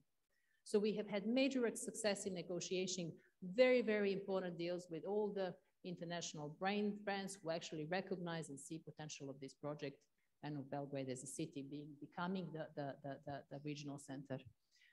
We've done a lot in terms of the infrastructure, in terms of the roads. Belgrade Waterfront would have completed 14 kilometers of new roads, of which 6 has already been done. Again, there are a lot of green areas, parks that are immaculately maintained, where a lot of Serbians and Belgrade people spend nice time. And this is our strategically important asset, Kula, the tower. I mentioned it's going to be one of the tallest buildings in the region, 168 square meters of height. That is going to be that will have beautiful observation deck on the 41st floor and the signature restaurant. I do believe that Belgrade deserves something that London has. London Eye and the attraction of the modern city. And we truly believe that Kula will become the signature of the modern Belgrade and something that the whole Belgrade will be very proud of.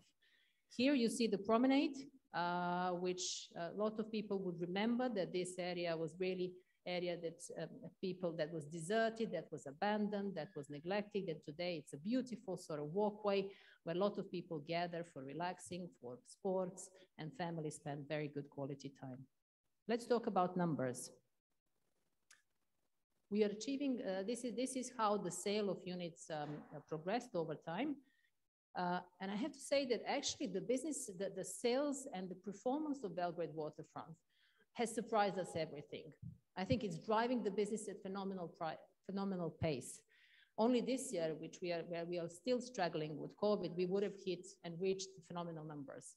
Belgrade Waterfront, this year, we would have sold 1,200 units only this year, which would actually be roughly close to 75% market share in this market segment. I think this really talks about the success of the project and how well it was admitted and accepted by the general public. And not only local investors, but also more so international investors. For the first time, Belgrade Waterfront will be featured in a well-known publication, The Investor. This is a publication that goes in 48 countries, that is being published in 165 pieces. And for once, Serbia was a very interesting point where these journalists thought, okay, let's see what's happening in the city of Belgrade, what's happening in Serbia, the country that only 30 years ago was a war zone. Let me show you the images of the Finnish Kula, our strategically important project, which is going to be Belgrade's Burj Khalifa. I mean, this project, all I can say, it's a very challenging, super exciting project and very challenging project, both from architectural point of view, but also from the construction point of view. I'm just going to give you an example of the fact that actually the bits and pieces of this project are being combined, shipped and delivered to Belgrade from several parts of the world.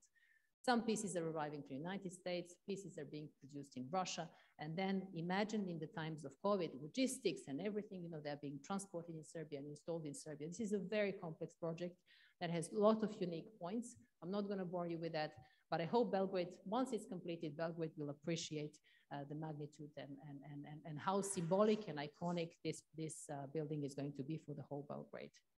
Some key facts about Kula. As I mentioned, it's going to have 42 levels.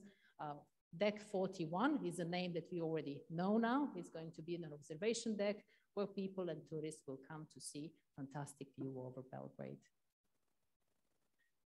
Belgrade Waterfront will also host the W, which is a very, very popular, very trendy, very urban branded hotel with branded residences, a combination of hotel and flats. Galleria, we talked about Galleria, some images. I'm just going to say that F&B segment forms 36% in the total GLA of Galleria, which is very, very important because the future of the retail is actually in leisure segments. So everything, not just shopping. And this is exactly the vision we are trying to execute in Galleria. Some facts about Galleria: the total GLA 93,000 square meters, which makes it the biggest shopping mall in the region. So for sure, we believe that catchment area for Belgrade is going to be not only Serbia, but also the neighboring countries as well. I'm going to just show you a couple of photos of Belgrade Waterfront today. We are hosting a number of cultural events. We are also hosting a lot of art initiatives. We are a beautiful place to spend time and enjoy the views, be with the loved ones. But I think I'm going to finish my presentation by saying there was a really phenomenal sentence, and I think the line that the chairman, Mr. Alabar, said on the event we had when we finished the structural part of our Kula, and he said, it's not about high buildings. It's not about, you know, the assets. It's about courageousness. It's about being brave. It's about being decisive. It's about taking actions. It's about facing the challenges and executing the vision, remaining brave and showing that impossible is possible. And this is exactly what Belgrade Waterfront is. So please, everybody who knows Belgrade would have known how the area looked like before and what we have created today. And I personally am very proud to be part of that team, delivering this vision and this fantastic new Belgrade. Thank you.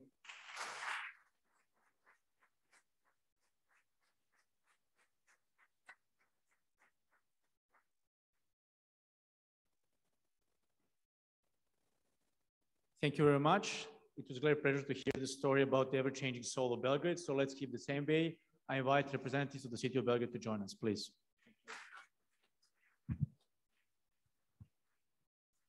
Good day to everyone. Luckily, we lost first 2 rows, but we will, of course, proceed. Of course, it is very important for us to present some of the things that we prepared for you. My name is Marko Stojčić. I have the luck to be city architect of Belgrade, since the city of Belgrade is probably the most interesting city in this moment in the world, if we are looking the enormous development that we are in the middle of. So, as most of you know, the Belgrade is the capital of Serbia. we already heard many data about construction, about all the business that we are all together in. Pretty important information is that 41% of the national GDP is made in Belgrade. Probably it could be 1 or 2% more. But of course, the idea of city of Belgrade is not to suck everything from the out of Belgrade. For example, we have Novi Sad also here today, and we are very glad if Novi Sad has the same road of success like we. So in construction permits, we can see over here a big growth. Of course, on the picture in the middle, something really important for us is the adoption of detailed plans of regulation. So that's one thing which gives possibility to all the citizens of Belgrade and to all investors to invest in almost every part of Belgrade. Now we are at 80% of adopted plans. 5 years ago, we had less than 30%. So that's very, very important for the future development. On the right side, you can see, of course, the more than 2 billion the real estate market size is today in Serbia, and of course, it's increasing.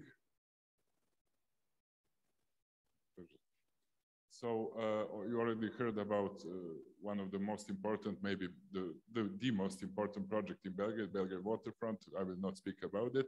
In the middle, you have also one important Israeli investment. And on the right side, you can see something which is pretty important for us.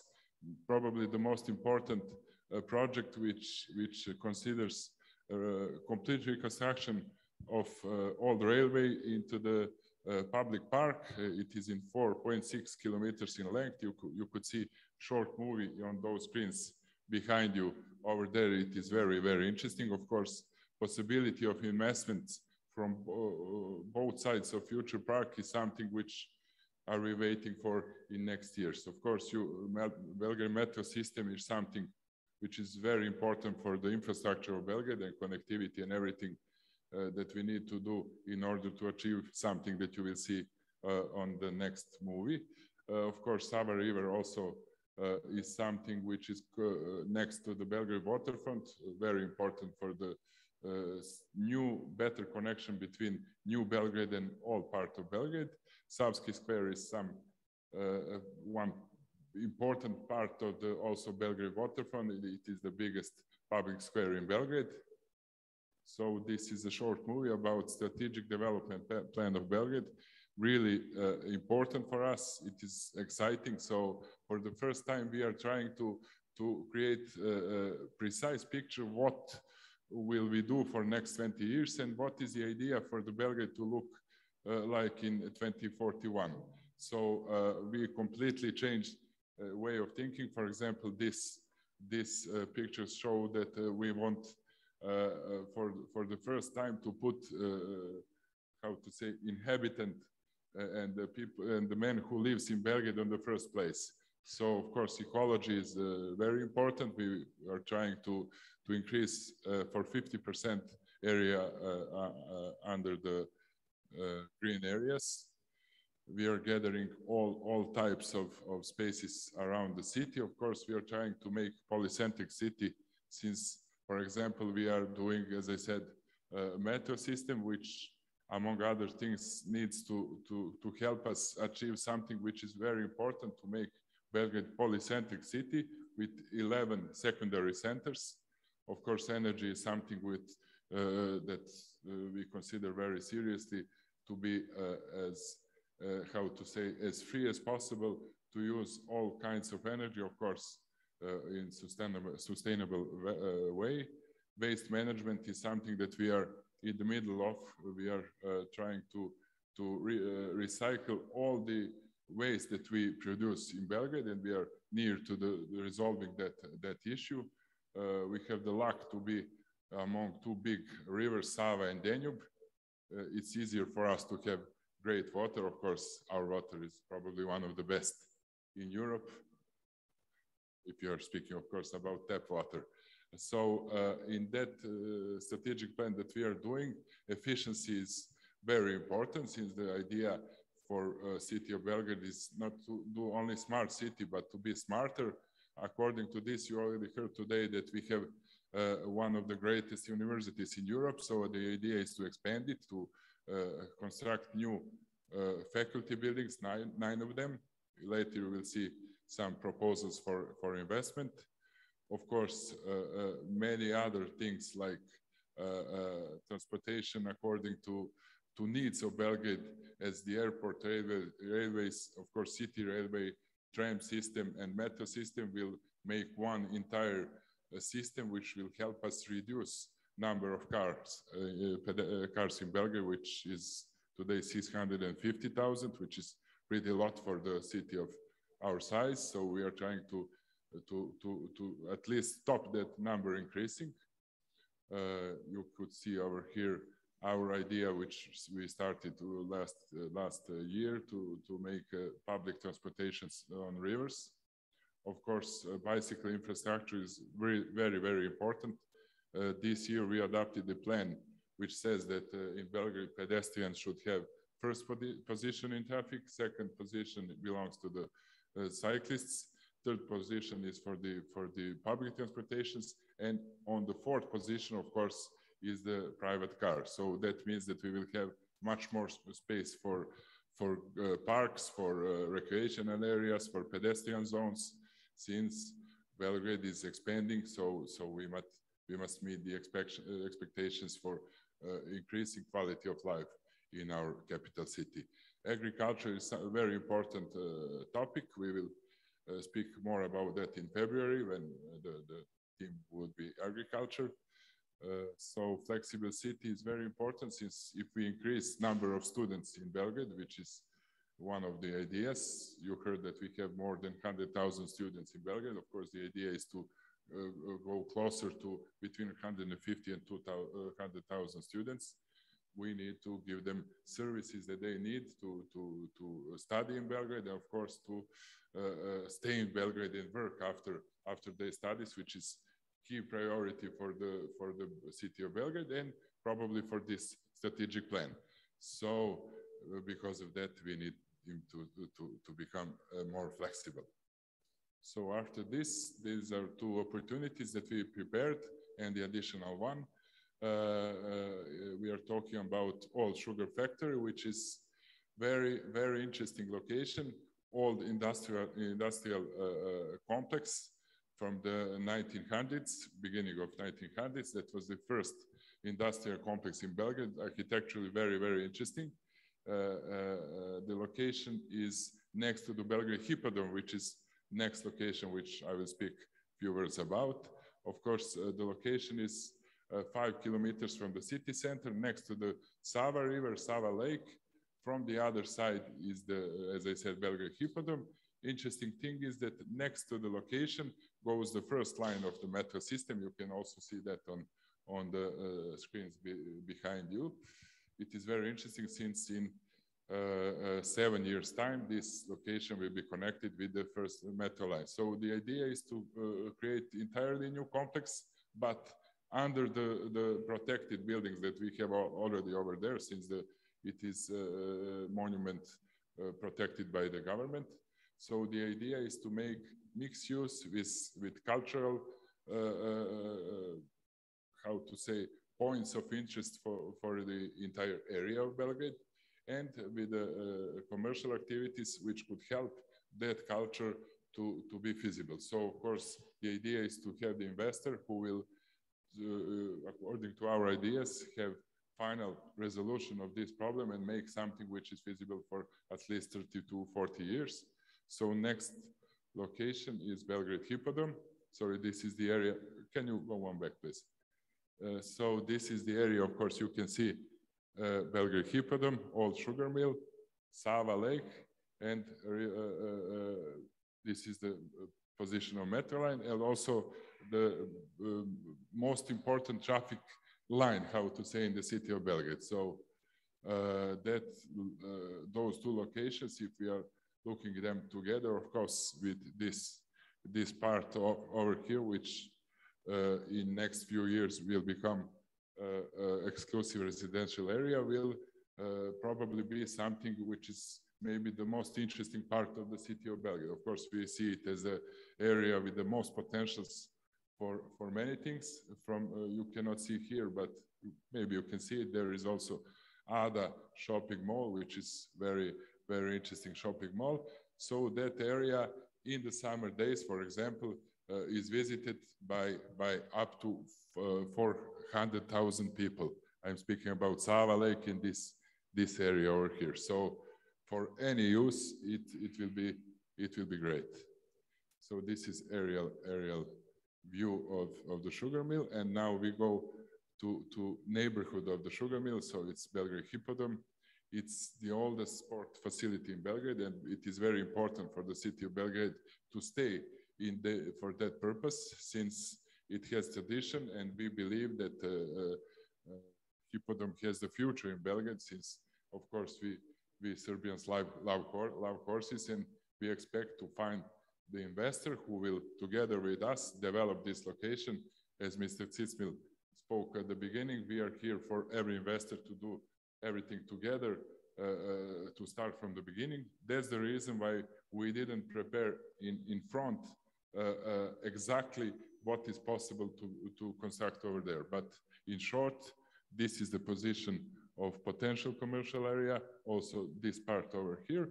And the idea is to have, of course, commercial areas which are compatible with the Hippodrome activity, and to have some, for example, betting connected activities which will help this project to be feasible. All legal ideas we are open for all legal ideas. So if anybody is interested, of course, after this session, we could speak about that. So the total area, just to finish with the previous one, is 32 hectares. So it is very interesting. Above this is a great forest, city forest. Geometry of the track is also, people who do that every day say, one of the most interesting in Europe. And especially the thing that this hippodrome is probably the closest to the city center that we can find anywhere in Europe.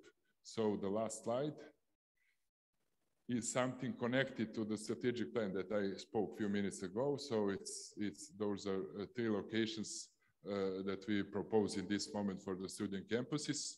Of course, Nemanja spoke about students that are living across entire Belgrade, but we see the need of students, especially Serbian students and students who are coming abroad more and more every year. They have a need for at least 20 to 30,000 flats, or how to say, positions where they can live and study for 3 to 5 years in Belgrade. So because of that, we prepared those 3 locations. Next to the future areas that we will develop, of course, number 1 is maybe the farthest from the city center, but very interesting, since that part of the city is something that is going to be developed in next 5 to 10 years. Campus Surčin is something which in part of the Belgrade, where urbanization starts this year by constructing the National Stadium and National Stadium City, which is something really important for the Belgrade, among other activities that will be there. So, and I will finish with the campus in Borča. Since we call it Third Belgrade, we have historical part on the east, New Belgrade on the west, and to the north we call it, as I said, Third Belgrade, really large part of Belgrade with many inhabitants, and something which has probably the most potential of development in the future years. Thank you for your attention.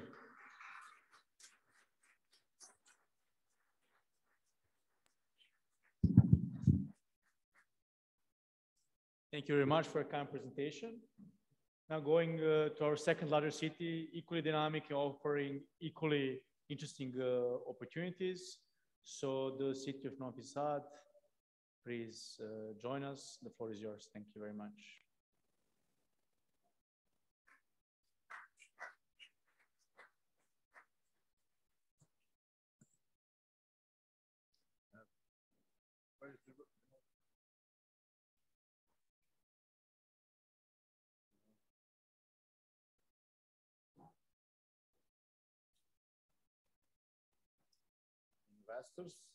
investors, boost your business, invest in Novi Sad.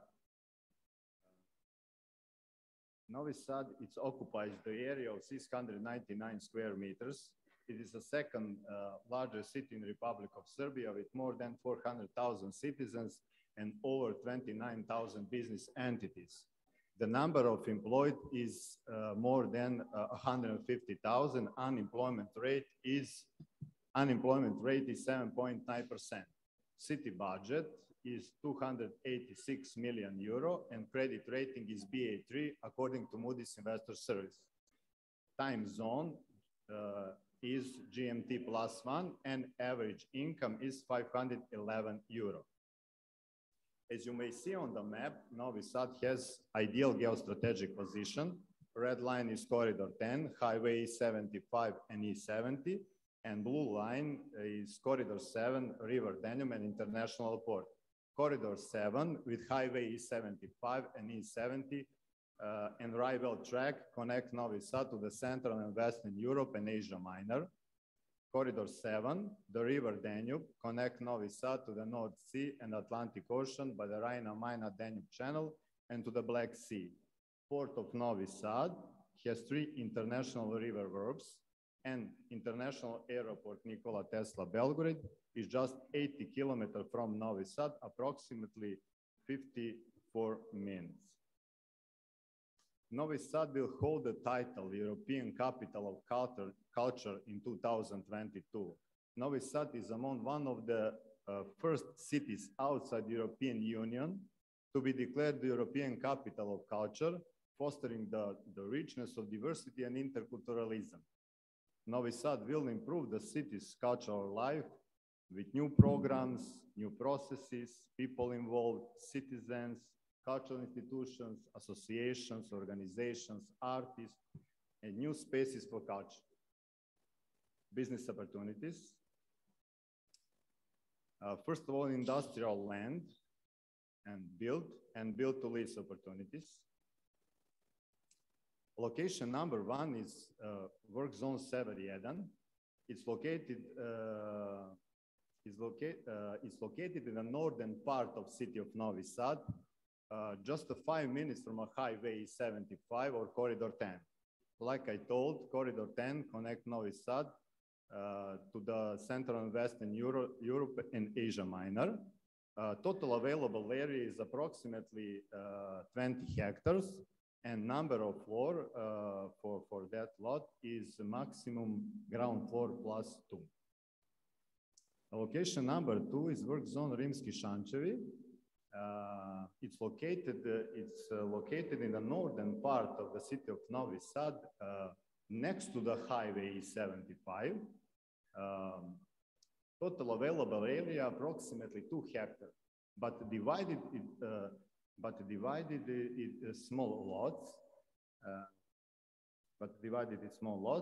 From 3 to 6,000 square meters. Number of floors for that plot is maximum ground floor +2. This is unique opportunities, is commercial land. First opportunity, Petrovaradin Tranžament. Location is located in the south of the part of Novi Sad. This lot is overlooking to the city of Novi Sad, River Danube, Petrovaradin Fortress, Mountain Fruška Gora. It is ideal for high-class hotel. Number of floor for that plot is up to ground floor +2. Today, you will have unique opportunity to discover Novi Sad Tranžament through VR after presentation. Now my colleague Jovana and Sonia will present other business opportunities.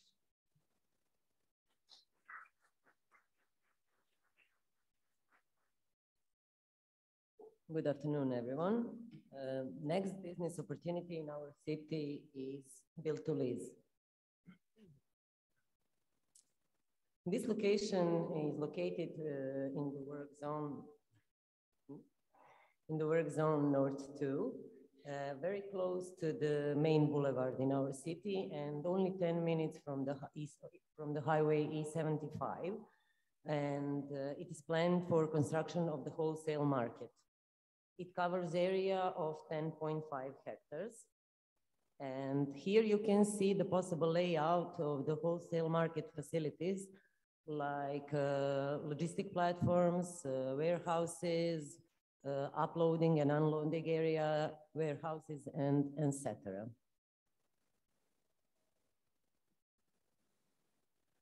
This location is intended for the supply of large cities, primarily with agricultural and food products, fresh fruits, and vegetables. According to the urban plan, on these 10.5 hectares, it is possible to build up to 157 square meters, which can be done in phases according to the investor business plan. The estimated investment value is 80 million, and that value is including everything: soil preparation, infrastructure on the plot, connection to the public infrastructure network, facilities, as well as the lot price. Novi Sad is the second largest city in Serbia, and with surrounding municipalities, it is inhabited with more than 660,000 people.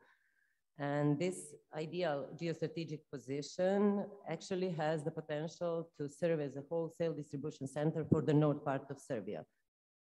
However, there is a possibility to expand further to nearby countries.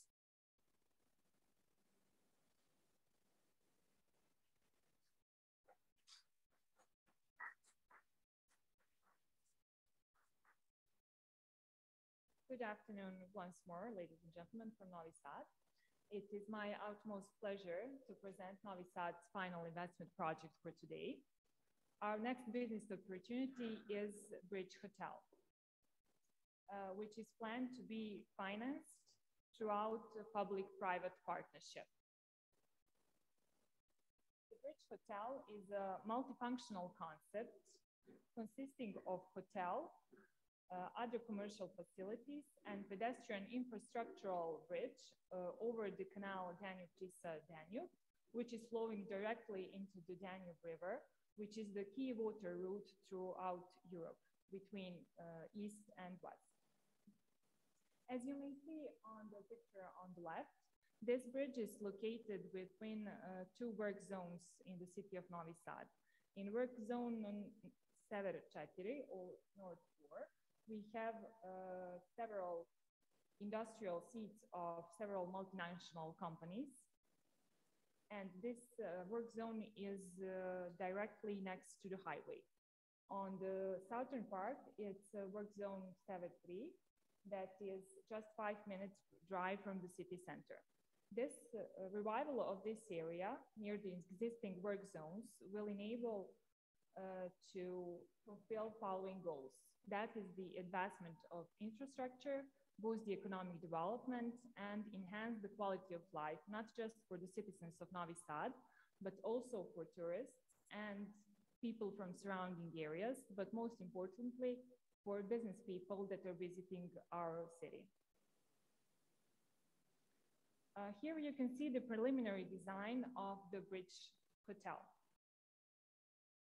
In accordance with the City of Novi Sad General Plan and its strategic position on the mentioned DTD channel next to the customs-free zone and the port of Novi Sad, which is owned by P&O Port Dubai, has the following purposes: infrastructure connection between mentioned work zones, enabling pedestrian and bicycle communication between two parts of the city, and including commercial facilities such as hotel and catering and shopping facilities. The estimated value of this project is 14.5 million euros without VAT, and this is just an estimation, and it is subject to a change. The city of Novi Sad has chosen the preliminary design, or thus the urban planning architectural solution throughout the open call, in order to select the best concept for this type of this facility. Below each slide, you will see the sum of more than 20 references from a worldwide professional public that this winning solution acquired through time. The authors of winning design of an open call for the Bridge Hotel described their idea as the design of multifunctional concept in a form of elbow house, which is a house on the corner of two streets with two gates. This is the traditional symbol of wealth in northern Serbia. This solution provides total area of 10,000 square meters, and around 50% of that surface is intended for commercial use. The hotels, the restaurants, the shopping zone, and other commercial facilities. On the following slide, you can see the preliminary design from the bicycle and pedestrian route. Then for the office spaces that are intended to be on the second floor as well as the hotel. And finally, some examples of hotel rooms that are overlooking the Danube. All capacities on this hotel bridge are having one key point, and that is that everybody will be able to enjoy in stunning view for miles downstream the river Danube. Thank you very much for your attention.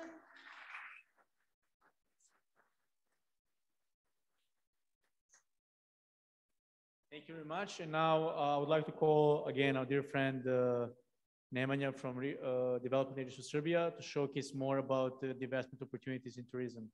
Nemanja, the floor is yours again.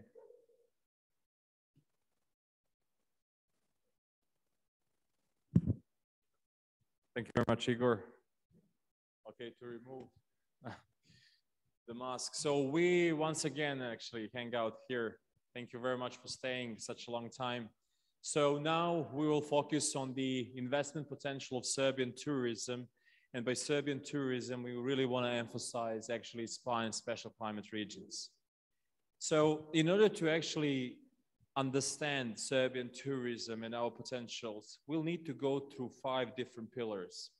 The first one is that in Serbia, we have, as you can see, 28 spa areas with enriched water, starting from sodium, sulfur, calcium, potassium, whatever you need, basically. We are very pleased also to say that we are the country with the highest temperature of natural thermal mineral water in the entire Europe, of 110 degrees Celsius that we have in Vraniachika Spa. But we are not just the country of spas, we are the country of special climate districts. We have 19 special climate districts that have ozone as well as ions that are actually very good for your health and for the recovery. Also, if we take a closer and deep look actually at our history, you would see that, of course, we are not the first one that actually found out that these regions are healthy. We have 2,000-year-old tradition in using spas in special climate districts. As you can see, Romans, Turkish, and of course, modern Serbs have been using them. Finally, 17 Roman emperors were actually born within Serbia. And when I said southern Serbia for Vraniachika Spa, where you can see actually 110 degrees Celsius, that's exactly, for example, from which, where actually Tsar Constantine is from. I guess that you can see him also here on the display. Finally, just to emphasize once again, west on the east and east on the west, we are the only country in this part of the world that has a no visa regime for 3.6 billion of people. And this is not just, of course, being used for the manufacturing sector, but also being used for the tourism. Finally, in terms of the touristic potential, we had 2.8 million nights spent actually in spa areas in 2019. And one trivia in this actually particular field is that spa areas are exceeding the performance of Belgrade in terms of the nights actually spent there. So there is around 87% of tourists that are actually domestic, just 13 international. And we don't like to call it, it's a small number, there's a gap. This is a major opportunity for international players to come and actually get the untapped potential of these specific areas. Finally, spa areas are countries, as I guessed, most visited actually touristic sites. And if we combine the fact that we have direct flights basically with every EMEA region and every EMEA city here, you can basically in less than 3 hours get the treatment from Arabian Peninsula, from let's say Scandinavia, wherever you're coming from in Serbia. And this picture speaks on itself. From the mountains and the valleys of Oshar Spa to the famously known Tallić Spa in northern Serbia, then to Vraniachika Spa, which is what we call her the crown of all spas in Serbia. This is just to actually show that these spas are not located in one particular actually area in Serbia. So you can see them dispersed and decentralized throughout the country. As well as for special climate districts. We are very pleased that we have the country that is so rich with mountains and valleys all over the place. And because all of this, it is my great pleasure and privilege to tell you that in the last 4 years, we have managed to do the unthinkable. It is the best 4 years in the history of Serbian tourism and spa in terms of building the infrastructure. And I will now present you just shortly what we've done actually in that particular field. I see some familiar faces here in the stands who are the owners and managers of these hotels. So 160 million of euros were invested in Serbian spa areas. Over 1,000 employees were employed there. We have now additional 2,000 rooms available for any of the foreign guests that we would like actually to host here. And finally, the state really got, how we say, chips in it. We gave 32 million euros of incentives because this is a strategically important industry branch for us. As you can see, this is the general overview of the spa areas that were built in the last 4 years. They are dispersed through basically various regions in Serbia. I'll shortly go through them. So firstly, we start with the northern Serbia and Fruške Terme. You can see how they look like here. Then we go to Divčibare, the mountain resort owned by our famous Miloš Teodosić, who is the world-renowned actually sportsman. Then we go to very luxurious Baroque style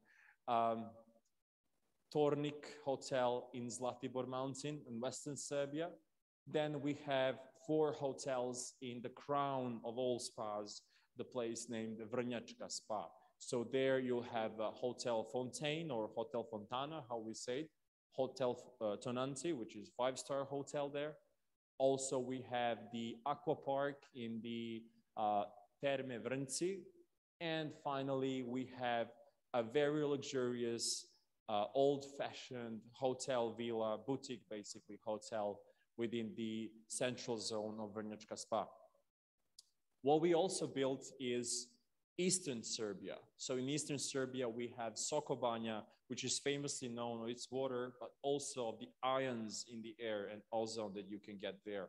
So we are building there, as you can see, Hotel Sunce, Hotel Sun in the free translation in English. Finally, in the central southern Serbia, we have 2 magnificent gems. One is Hotel Jela in Lukovska Spa, and another one, as you can see here, in Košumlijska Spa, Hotel Žubor. But we need to emphasize here, of course, that we take care of each of the investments separately, but there is one that is probably at this point the most known, and this is actually the opening of Marriott Hotel in Vraniachika Spa. Marriott invested over 90 million of euros in Vraniachika Spa, which is the hottest spa in entire Europe. And as you can see here, this is the previous figure that we had of 66 million on which we gave the incentives to the investor. We have another project in the pipeline in the mountains, Zlatibor Tankmont Hotel. So this brings us actually to the fact that over 13 hotels were built in just last 4 years in Serbia. And of course, we don't want to, just speak on what we've done.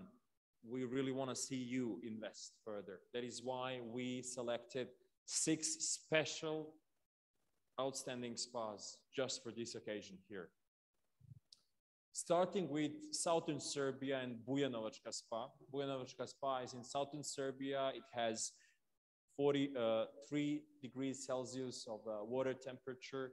It is rich with, as you can see here, natural minerals, and the altitude of the place is 400 meters. What is Vraniachika Spa actually most known for is that you can actually have a treatment for skin disease, also rheumatics, post-traumatic conditions, and various others, as you can see on the slide. In terms of the surrounding of Vraniachika Spa, we have 2 beautiful mountains there, Kozjak Mountain and Ruja Mountain. But what is very important to mention for the investors is also the proximity to the airport. So for Vraniachika Spa, as you can see here, we have 3 major airports: Skopje, Niš, Sofia, all international airports that you can reach in less than 2 hours. What is absurd here is that Belgrade Airport is actually the one that is furthest, but it is actually in southern Serbia, Vraniachika Spa. Hospital capacities, we have special rehabilitation center. We have one of the most known monasteries there, St. Prohorovčinski Monastery with 140 beds, and also private accommodation with 500 beds. But you can see here that we really need someone to get into there. Finally, in terms of the historic heritage, you can see that even Romans and Byzantine Empire guys were actually using this spa area. We have some evidence that even people from a prehistoric period used it. So the theme of the whole pavilion here, the Neolithic culture of Serbia, actually was present also in Vraniachika Spa. Now we go to the second highest spa in Serbia, 78 degrees Celsius, Jošanička Spa, which is on the altitude of 550 meters. It is located in central Serbia. You can see here all the rehabilitations that you can get there. It's a bit more for lumbago issues. And it is also located to the most known mountain in Serbia, Kopaonik. Road connectivity pretty well. You can see also here the connectivity to the airports. And finally, you can see that this actually particular spa has special baths within it. There's a Turkish baths that are quiet, in good condition, that can be also refurbished. Ovčar Spa. Ovčar Spa is currently one of the priorities of the government in terms of the investments. You can see here that it's very rich with various minerals across the periodic system. We have their rheumatic disease treatments as well as spondylosis, arthrosis. But what is very important here to mention is Ovčar Kablar Canyon, which is having the depth of 700 meters.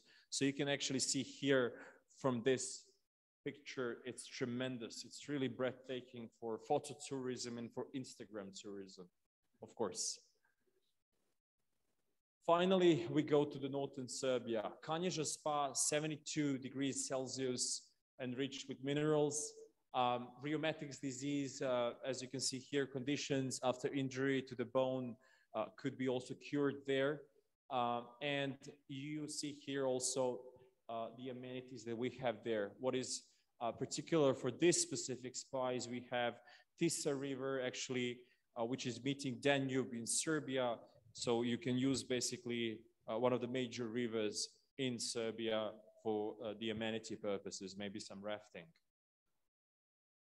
Finally, we go to Redneck Spa. So Redneck Spa, 32 degrees Celsius on the 267 meters of the altitude.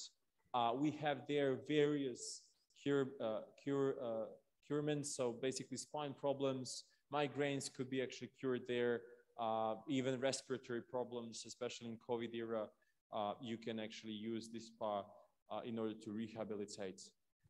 Finally, as you can see here, we have National Park Fruška Gora, which is one of the strongest national parks in Serbia, just a couple of kilometers away, with 20 monasteries. The Danube River is actually going there, but also, as you can see here, we have Roman heritage, Hungarian heritage, since we are actually talking about the northern Serbia, and the Austro-Hungarian Empire had quite actually big influence there. So you'll not just see Turkish, but also see Austro-Hungarian influence in terms of the architecture, but also in terms of the spas that could be available there. Finally, the very northern part of Serbia, Lake Palic and Palic Spa. On the 99 meters altitude, you can basically have the treatment within the nervous disease there and problems with spine again. And what is very important to mention here is this Palic Lake. It can be used for rafting, but also we have Palic Zoo for the kids that could be very interesting. So you can basically use the current potential and tap in there. You don't need to build that much.